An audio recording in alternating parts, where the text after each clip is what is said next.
Student learner YouTube চ্যানেলে তোমাদের সকলকে স্বাগত জানাই। আজ আমাদের আলোচ্য বিষয় প্রথম শ্রেণীর বাংলা বিষয়ের সেকেন্ড সামেটিভ এক্সাম অর্থাৎ দ্বিতীয় পর্যায়ক্রমিক মূল্যায়নের একটা উত্তর সহ নমুনা প্রশ্নপত্র নিয়ে। ফুল মার্কস তোমাদের থাকবে 30 এবং সময় থাকবে 1 ঘন্টা। এই প্রশ্নপত্রের সমস্ত প্রশ্নগুলি তোমাদের দ্বিতীয় পরীক্ষার জন্য ভীষণ গুরুত্বপূর্ণ, তাই তোমরা ভিডিওটি প্রথম থেকে শেষ অবধি সম্পূর্ণ দেখবে। 1. বন্ধনীর মধ্য থেকে সঠিক উত্তরটি নিচে দাগ দাও। 1×4 = 4। ক. আশা দাদার বাড়ি ঢাকায় গড়পাড়ে না তেলিপাড়ায়? সঠিক উত্তর হবে গড়পাড়ে। এটা নিচে আমরা দাগ দেবো। খ. কুয়ো থেকে জল তোলে চুনিমালি উমা না গুপি? সঠিক উত্তর হবে চুনিমালি। এটা নিচে আমরা দাগ দেবো। গ. কাঠঠোকরা আনবে লাল লঙ্কা গম না পোকামাকড়? সঠিক উত্তর হবে পোকামাকড়। এটা নিচে আমরা দাগ দেবো। ঘ. একটি জলচর প্রাণী হলো নৌকা পানকৌড়ি না কচুরিপানা? সঠিক উত্তর হবে পানকৌড়ি। এটা নিচে আমরা দাগ দেবো। 2. অর্থ লেখো 1/2 × 4 = 2। ক. আঙিনা। আঙিনা শব্দের অর্থ উঠান। খ. কোলাহল। কোলাহল শব্দের অর্থ হইচই। গ. চড়ুই ভাতি। চড়ুই ভাতি শব্দের অর্থ বনভোজন। ঘ. মালি। মালি শব্দের অর্থ যিনি ফুলের বাগান দেখাশোনা করেন। 3. বিপরীত শব্দ লেখো 1/2 × 4 = 2। ক. বাধা। বাধা শব্দটির বিপরীত শব্দ খোলা। খ. আলো। আলো শব্দটির বিপরীত শব্দ অন্ধকার। গ. গ্রাম। গ্রাম শব্দটির বিপরীত শব্দ শহর। ঘ. উঁচু। উঁচু শব্দটির বিপরীত শব্দ নিচু। 4. নিচের শব্দগুলি দিয়ে বাক্য রচনা করো। 1×4 = 4। ক. মেলা। মেলা দিয়ে তোমরা বাক্য রচনা লিখবে আমাদের বাড়ির পাশে মেলা বসেছে। খ. টুপটাপ। টুপটাপ দিয়ে তোমরা বাক্য রচনা লিখবে টুপটাপ করে আম পড়ছে। গ. ঝিলমিল। ঝিলমিল দিয়ে তোমরা বাক্য রচনা লিখবে রোদ পড়ে জল ঝিকমিক করছে। ঘ. ঢং ঢং। ঢং ঢং দিয়ে তোমরা বাক্য রচনা লিখবে ঢং ঢং করে 9টা বাজলো। 5. শব্দঝুড়ি থেকে শব্দ নিয়ে শূন্যস্থান পূরণ করো। 1×4 = 4। অর্থাৎ এখানে শব্দঝুড়ি তোমাদেরকে শব্দ দিয়ে দেওয়া হয়েছে, সেখান থেকে শব্দ বেছে নিয়ে শূন্যস্থান পূরণ করতে হবে।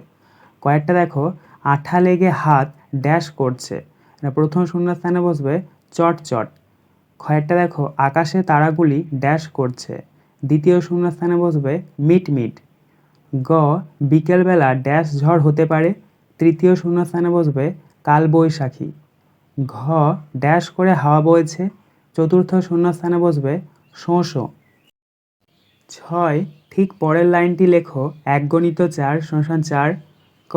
ছেলে মেয়ে ছুটে আয়। এটার পরের লাইনটা হচ্ছে কুড়বিত ছুটে আয়। খ. মামার বাড়ি ভারী মজা। এটার পরের লাইনটা হচ্ছে মাঝে মাঝে আসি। গ. আড়াল বুঝে লুকিয়ে পড়িস। এটার পরের লাইনটা হচ্ছে নাগাল পাবে না। ঘ. পূব দিকে ঘুম ভাঙা।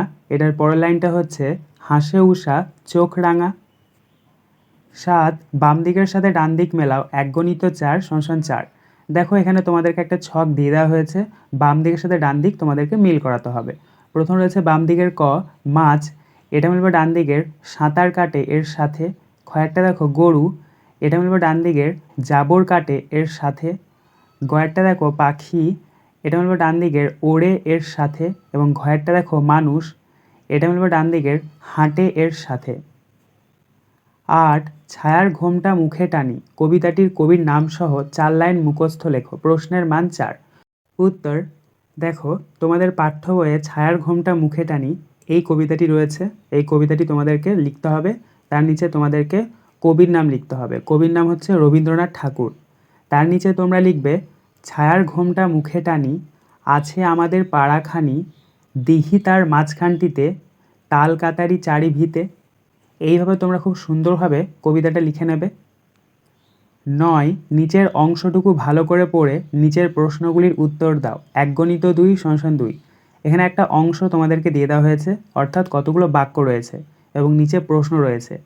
ওপরে যে অংশটা রয়েছে সেখান থেকে তোমাদেরকে প্রশ্নের উত্তর খুঁজে নিয়ে লিখতে হবে। দেখো অংশটা কি রয়েছে, ডাঙা আর জল নিয়েই আমাদের চারপাশ, আমরা বাস করি ডাঙায়, তবে জল ছাড়া আমাদের চলে না, জলে থাকে নানা রকম মাছ, পানকৌড়ি। এরা জলচর। জলে নানা রকম পানাও থাকে। এবার প্রশ্নটা দেখে নাও কয়েকটা। আমাদের চারপাশ কী কী নিয়ে গঠিত? এটার উত্তর হবে আমাদের চারপাশ জল আর ডাঙা নিয়েই গঠিত। কয়েকটা দেখো, জলে কী কী বাস করে?